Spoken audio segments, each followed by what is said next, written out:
Welcome to another episode of KJ All Day.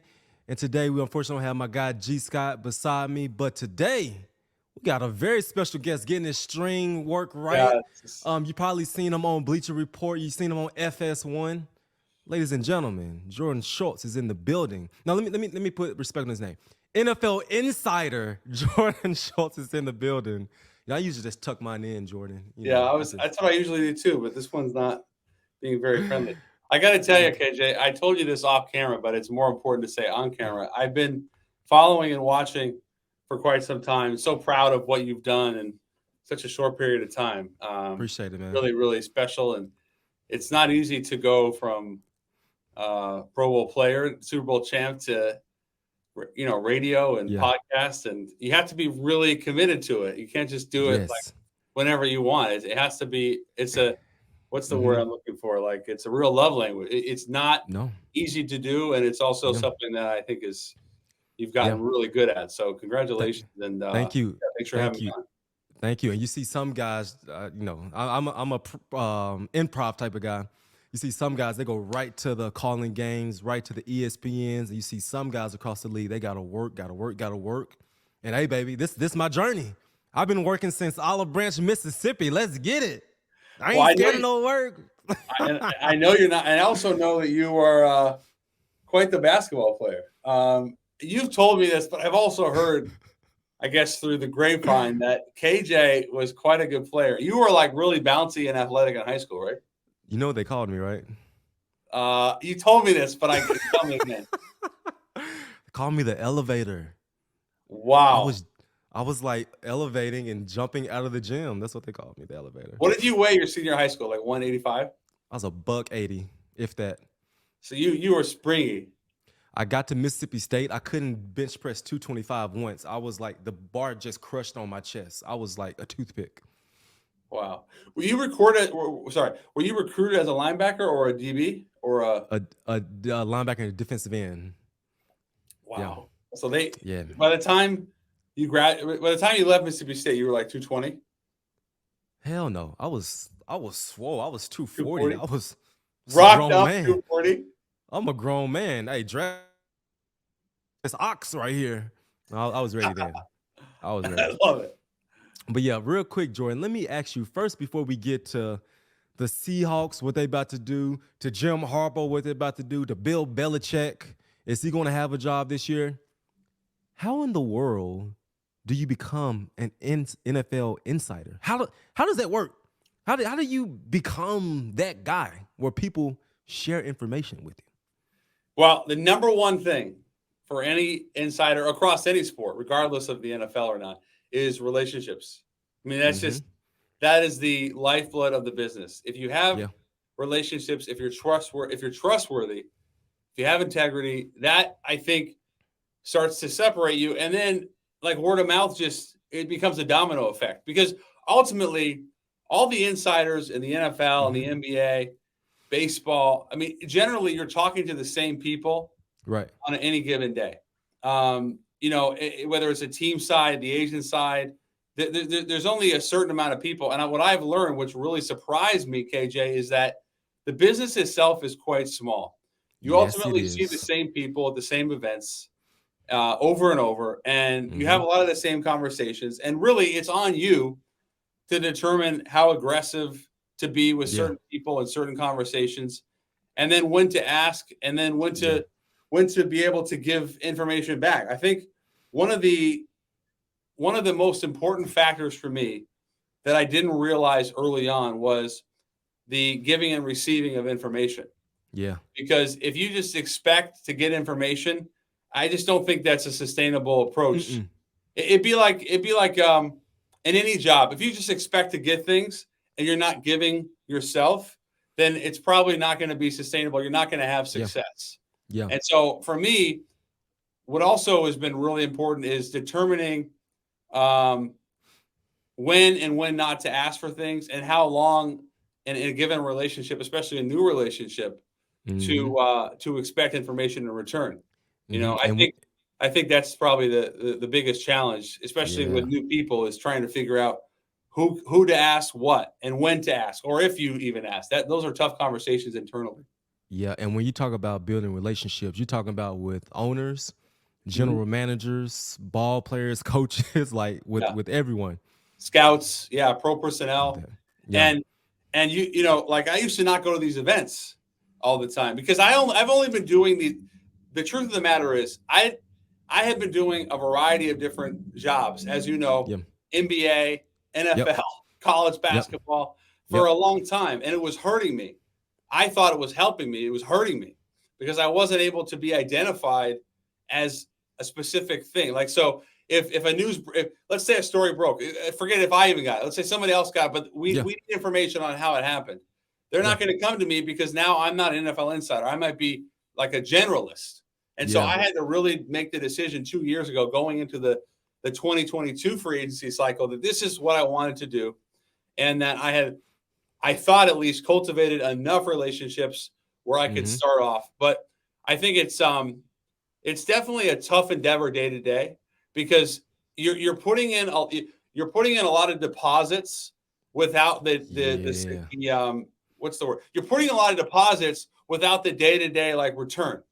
right, So you might be giving information and developing a relationship with any given person, but you're not guaranteed to get anything back. And if you think about it like that, then it becomes transactional. It's not genuine, and then you lose that person. right. So there's a lot of factors into it. But to your point, without question, yeah, scouts, owners, GMs, personnel Mm-hmm. people, players, ball boys, whatever, because you never know where information is going to Yeah, come from. So it's definitely a laundry list of people. yep. And Jordan, we just had, the whole city was just heartbroken with what happened a few weeks with Coach Carroll, my Mhm. guy. Played with the man for a decade. He was here for 14 years. Just you on the outside looking in. You spent time in Seattle. You spent time on the East Coast. What did you personally see that led to like, all right, it's time for us to part ways as an organization? Yeah, it was a very sad day, but I can't say I was shocked. I was surprised, but I wasn't stunned by it, Yeah. because I think I felt like this had been coming for a long time. And what's important for Seahawks fans to understand is that the power dynamic, the balance within that organization was not, I would say it was abnormal compared to a lot of other organizations. Most of the time, it's the GM and the owner are in lockstep, but the coach has Yes. to answer to both of them. In the Yes. Seahawks case, because it was Pete, because he was an icon, he Yes. was the one ultimately with the power in the organization. Yes. When Paul Allen passed and Jody Allen took over as well, she was like a neophyte in this whole thing. She had no involvement beforehand, so Yes. she's Yes. learning day to day. You have John, who's obviously been very successful and has been a big part of this, and has been an architect. But ultimately, Pete had most of the Yes. juice. He was the one, and as you know, that listen, it's not like I'm not saying that's the only reason that he was ultimately let go or they parted ways, however you want to call Mm-hmm. it. But that was a big contributing factor that I've learned subsequently over Yeah. the last couple of weeks that And, maybe I didn't even realize at the time. and Jordan, I played for this franchise for a decade. I didn't even realize who call was this? Who made this decision? Why is this player coming on our team? I didn't even quite know who was the big dog making all the choices. You But mean during your time as a player? yeah, yeah, Is yeah, that something guys talked about? Like who did that? Who made that call? 100%, Wow. 100%. It was a big conversation, like amongst the locker room. It didn't go past the locker Sure. room or to the coaches or anything. But we wondered, like, whose call is this to make this happen? Wow. And I Well, look that at I'm John. curious, just selfishly, would knowing that have helped you, or is that just It you it just wouldn't wanted it to? it wouldn't do did a dang thing for us. Okay. It was Yeah. just a matter of just flow. It's just a matter of flow and understanding how what your surroundings are, how the building is operating, right? Yeah. Yeah. And I look at John, he's going on year He's been there a 15. decade plus. Yeah. He's going on year 15 and Yeah. has for sure earned the right to build the staff, hire the coaches. I like this. I'm gonna draft guys. I'm gonna pay this player for sure. He's earned the right to do this. So I'm I excited agree. for him. I'm I really agree. excited I for him. think, and he actually, it surprised me a little bit when he came out and he basically said that in a Yeah. press conference. He said, "I'm the one now calling the shots," and that was a fascinating thing to say. It wasn't bad or good. It was just I think it was indicative of the relationship that pre-existed with Pete. I talked to Pete briefly last week. He was in great spirits, as he always is. Mm-hmm. But I do wonder whether or not he want to coach again. He is 72, and he was the oldest head coach in the league. I think that surprised a lot of people. Yeah. But I think he still has like 5, 7, 8 years left. He does. He has the juice. He still has the juice. And I'm telling you, if Coach Carroll goes to another football team with his philosophy, with his energy, with his passion and love for the game, with him getting let go by the Seahawks, he is going to be successful. I'm telling you, he is going to be successful wherever he decides to go. And so I don't know if he wants to take the year off, get back to it. But he's great on TV too. Oh, he'll crush that. He would crush. He'll put them glasses on. Listen, I'm gonna tell you, he'll go put them glasses on. He's gonna be, all poised and he's got so much swag and poise. Yeah. So insightful. Yeah. I would love to see him coach again. This is probably the best crop of head coaches available that I can remember, though. There's so many good coaches on the market, up and coming, and previous head coaches that are, I don't even want to say retreads. They're just looking for another chance. So that does complicate it. So let me ask you this. When these organizations are hiring these coaches, when they're interviewing them, when they're really dissecting their philosophy, their X's and O's, what's like number one when it comes to this coach has got to have this, or I really love this about this coach? Like, what's one thing that these owners are looking for when it comes to bringing someone in to lead their franchise? Well, the buzzword that's probably been used too much is building culture. What does that mean? That's not just like being positive. Any coach that is going to come in and try to sell themselves, because that's what these interviews are. You have to sell yourself. It's like finding the balance. And I've actually asked a few that have had these interviews, how hard is it to go sell yourself to an organization, to an owner that you don't know, but also still trying to be humble. And you're essentially building a relationship out of thin air. And so what happens in these interviews that's so important is selling yourself, but also your program. What does the offseason look like? Who are the coaches that I want to bring with me? When we're evaluating draft prospects, what's my process? How much do I lean on my scouts? Yes. What are some of the successes and I think more importantly failures that I've had? I had one head coach candidate tell me that he talked a lot in his interview about some of the failures he had because he wanted to be really clear about here's what I've learned and why I won't do this again. I thought that was a really good approach, but everyone's going to be different. And as long as you're, I think, forthcoming, honest, and vulnerable, it's really important to be vulnerable in these interviews. Yes. And I think that is a selling point that cannot be stressed enough. So they can see the human side of you. Like, we know you're a coach, but let's see the human, the person that we're working with. Yeah, because that's who you're going to be with every day.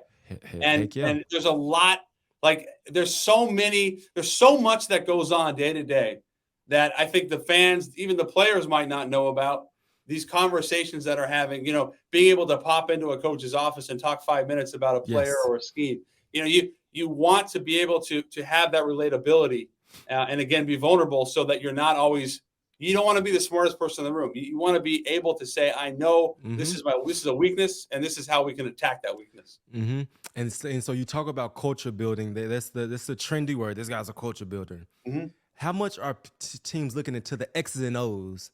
Like what this person's scheme is offensively, what their scheme is defensively. Like how much are they looking into as far as, he did this at a very high level. Let me bring him over here to my team. I feel like happens a lot more in the second interview. The first interview is like a first date, getting to know someone. Am I talking too much? Am I not talking enough? You're feeling them out. Yeah. Second interview is when both sides are serious enough to get this on the calendar and actually do, especially when it's in person. And that there's real synergy here and a real opportunity. So that's when you really start to address the X's and O's. That's when you really start to go into that. Hey, Jordan, that was a gem. It's like a first date. Hey, first date, Do you want I haven't children? had too many of those. Yeah, do you want children one day? Can we get, do you want to get married one day? Yeah. But then you hit that third, fourth date, then you try to get in. What's your credit score? Exactly. How your mama? Are you a mama's boy? That's That is exactly right. That is exactly right. Hold on, Kate. So Someone's at the door. One second. Let me open this. go Sorry. do your Sorry. thing. Do your I don't thing. know Do who your it is. thing. Hey, so for y'all that are still here, that is like my best G Scott analogy. You know how G give an analogy for everything. How did I do? Rate me on a scale of 1 to 10. Did I do as a G Scott would do? You know. But now Jordan is saying some real stuff. He's saying some real stuff. Talk about culture building. I know I can edit this, but I'm gonna talk to y'all anyway. We're talking about culture building. We're talking about X's and O's. We're talking about Pete Carroll can still do it. I know he can. I was talking to Malcolm Smith earlier today. He's like, Pete can still coach. Pete can still coach. He got another 5 to 7 years in him. And you take what he did here in Seattle, go take it to a franchise that's just starting over, that's just been clueless for so many years. Coach Carroll can get that thing turned around. I promise you he can get this thing turned around. And there's only a few teams left. I know we got, who we have? The Commanders. I know we have the Falcons. There's only a few teams left that he can go to. But if he doesn't, then next year I think he'll still be ready. Joe, I'm sitting here talking to myself. You're good, though. Well, I'm talking to the Yeah, viewers. no, I hear what you're saying. Yeah, there's not. I mean, you've had a few. Well, oftentimes what happens is there's that first domino. So you had Pierce and Mayo. They weren't dominoes because they were in house. So then you saw Callahan get hired by the Titans, a hire I liked a lot. Yeah, me And too. Cincinnati. And I told you I think I think the Chargers are going to hire a Jim Harbaugh. You know, you have the Commanders, you have the Panthers, obviously Seattle, Atlanta. So but ultimately, like free agency, when one happens, then you start to see a lot more happen pretty quickly. So you said you feel like Harbaugh is going to happen like in 2 hours. You I said think it's happening soon. I think it could be tomorrow. Is the sense I get, but it's 6:00 almost Eastern, 3:00 on the West Coast. We talked about the second interview. This is his second interview with the Chargers. He's there, and really with Harbaugh, it's about.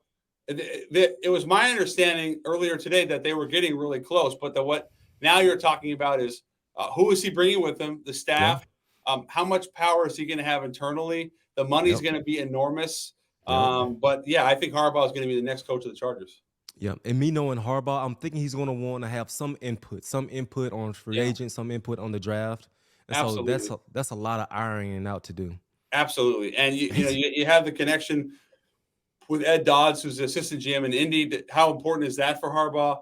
I know he has some analytics people he wants to bring with him. So, but yeah, this is a culture shock hire if they end up doing it. This is the type of hire that the Chargers traditionally haven't made, and that John Spanos, who's president of Football Ops, says, I don't like the perception that we're not going to spend money. So this is really changing the narrative in LA. Hold up. Ed Dodds found me. Ed Dodds found KJ right under a rock.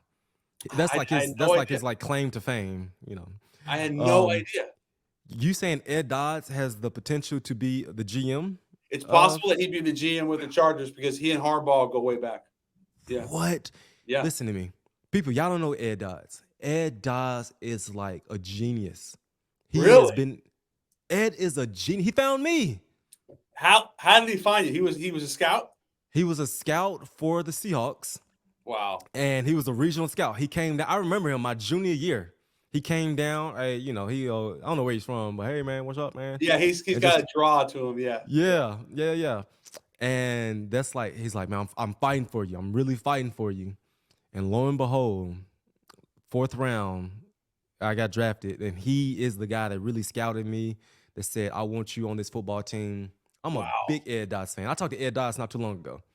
Wow. And he's ready to be a GM. He's freaking ready to be a general manager. No, he's definitely been coming. He's got a really good reputation. I think a lot of the GMs that start off in scouting, there's a lot of teams really like that. And he'll be a GM regardless, but it's just a matter of will it be with the Chargers? And I think there's a real shot. Yeah. Okay. So right now, we all know there's levels to this. There's levels to this coaching carousel. Who's at the top of the food chain? You got Harbaugh. Who's the next big dog at the top of the food chain? I'm not convinced that Belichick's going to be with Atlanta. I know that's been put out there a lot. They've interviewed so many people. I mean, I have my notes right here. I was going to give you. This is just a sample size of who they've interviewed now twice. Aaron Glenn, the DC with Detroit, Bobby Slowick, the OC in Houston, Ben Johnson, OC in Detroit, Avero, DC in Carolina, obviously Harbaugh. I mean, listen, Atlanta's a good job. There's an owner that wants to win. He's 82. They have a decent roster. Yeah. I just at this point, I would be surprised if it was Belichick. Let me tell you how I feel about Bill Belichick. The greatest coach we've ever witnessed with our two eyes, or one eye, or however many eyes. Yeah. Countless Super Bowl appearances, countless Super Bowls, right? The Patriot way, he did it at a very, very high level. Yeah, of course. If I'm bringing in a coach for this franchise, for my next football team, I just something like I need him to connect with this young and up and coming group of young men, right? I need him to really just gel well with what my culture is and not just come in, just change every single thing and get back to the Patriot way that we saw for all those years with Brady and with Vinatieri. And so I don't think he's necessarily the guy to come in to any football team right now and say, hey, we're handing it over to you. Go get it done. We saw how he was when he had some general manager opportunities. That's exactly right. I agree. It's not good. It was not good.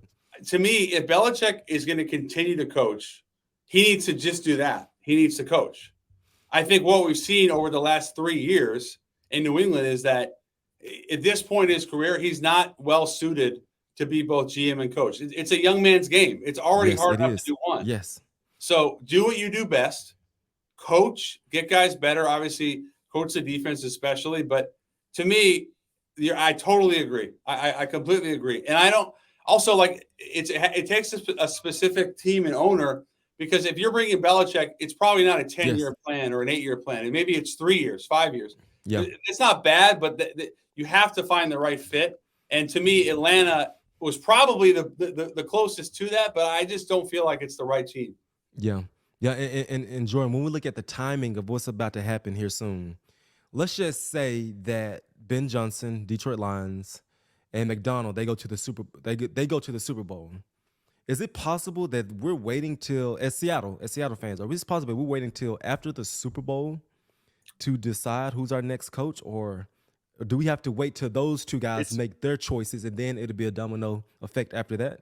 It's very possible. I mean, Seattle's been one of the quieter, maybe the quietest. They've had some interview requests, but this is part of that new regime, right? Maybe this is what John's cooking up. There's not a lot of leaks right now. They've been very quiet. If let's say hypothetically that the Lions are in the Super Bowl, Ben Johnson wouldn't be able to interview until after that. So in person. So, or I'm telling you, he wouldn't interview in person. So you're talking about another couple of weeks. And one of the hard parts is that, you're looking for a head coach is you don't want to wait until the very end, but you also don't want to rush it. Right. Ben Johnson, what he's done in Detroit with Jared Goff, who was essentially a salary throwaway, a placeholder in Detroit, is really impressive. And he's done it now for 2 years. I know Washington has targeted Ben Johnson as at or near the top of their list. Carolina really likes Ben Johnson. There's a lot of competition for him. Another name, obviously, is Dan Quinn. And, listen, I'm curious for you, how do you think DQ and as a head coach would do in his second stint? It's really sad to see this narrative that's around Dan Quinn, because I felt like all year they were kicking ass. Top 5 and scoring, top 5 and turnovers, all this stuff. They was kicking tail. But as we all know, with the Dallas Cowboys franchise, everything is magnified. Magnified, yeah. Everything is magnified. And when they got out there, they 48 points.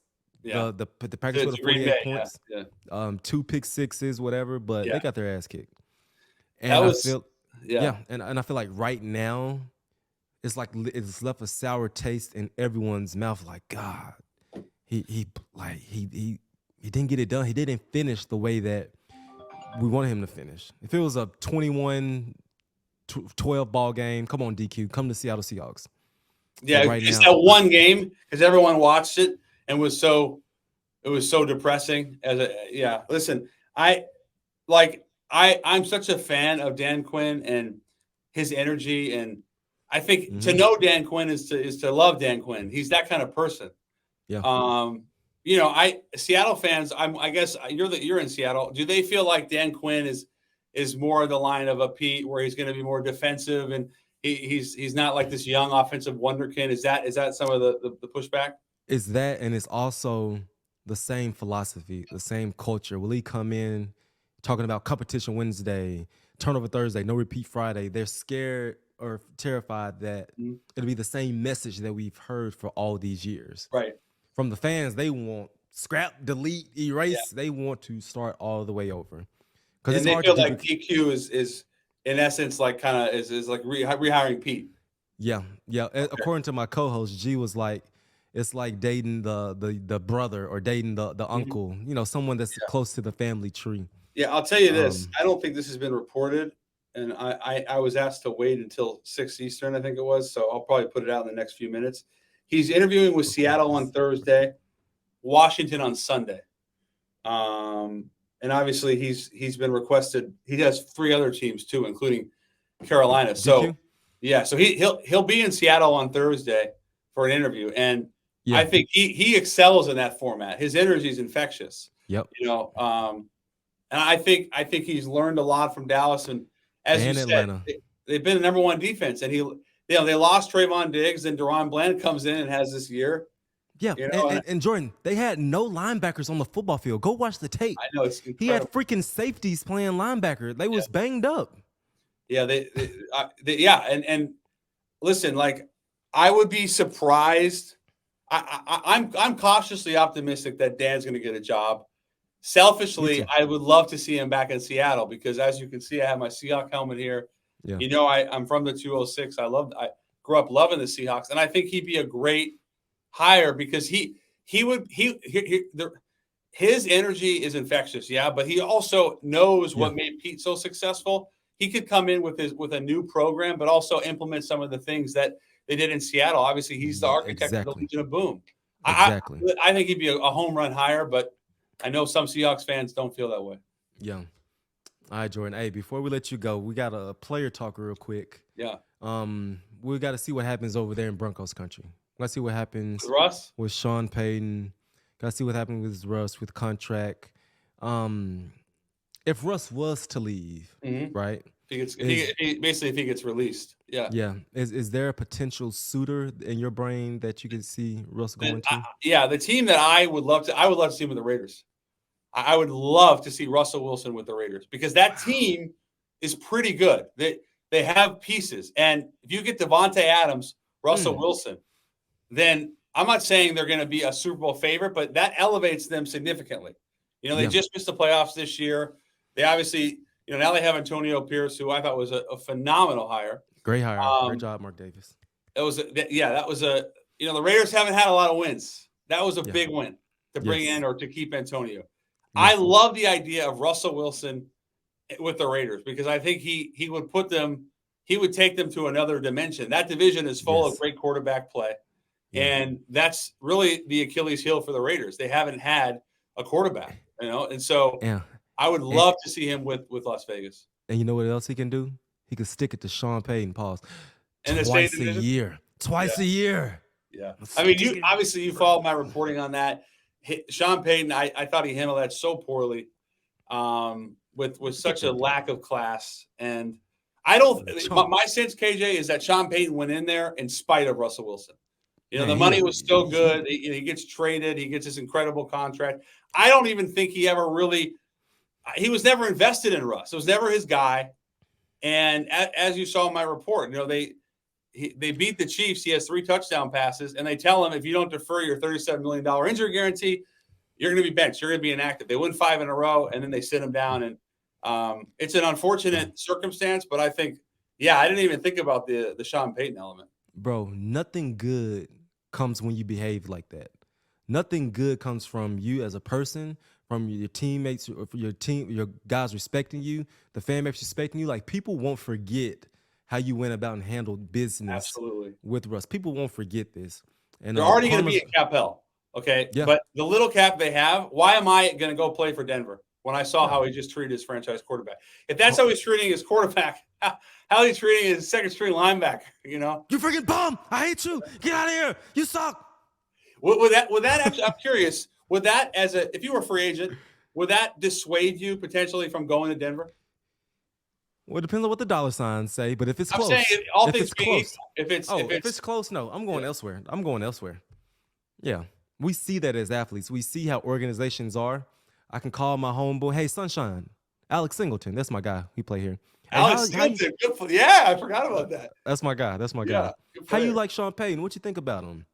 Or I call my other homeboy, hey, what you think about Sean Payton? You like it there? Bro, I hate it, bro. It's miserable here, bro. Bro, don't come here. That's it. I'm not coming. That's all I need. That's all you need.